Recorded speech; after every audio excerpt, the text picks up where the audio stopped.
A fatal shooting on North Broadway this week, putting more attention on buildings police say are hotspots for crime.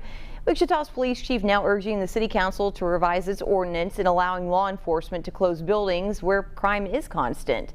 Brady Bowman has more from West Kellogg, where such similar action has led to positive changes for businesses there. We need to do more than make an arrest. We need to be able to shut these places down. Wichita Police Chief Joe Sullivan says the city needs to do more when it comes to places notorious for crime.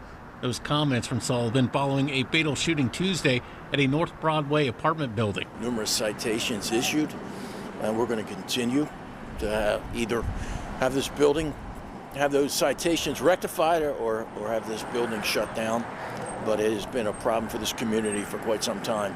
Behind me is what used to be the Regency Inn on West Kellogg. Before it was demolished after the city intervened, it was a vacant building. Business owners say that it was inhabited by squatters and a constant spot for criminal activity. Now, though, things are much calmer.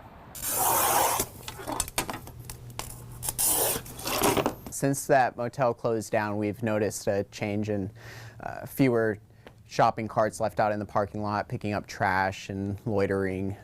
We're able to focus more on just doing the stained glass work and helping customers that we're known for. Jake has been the manager of Burden Stained Glass on West Kellogg for 10 years.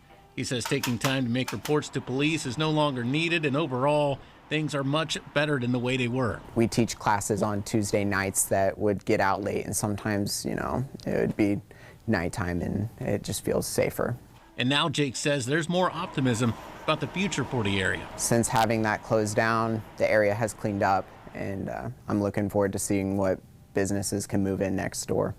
In West Kellogg, Brady Bowman, 12 News. And Sullivan says that he and other WPD leadership attended Tuesday's city council meeting to ask the current ordinance be revised to give the department more leverage.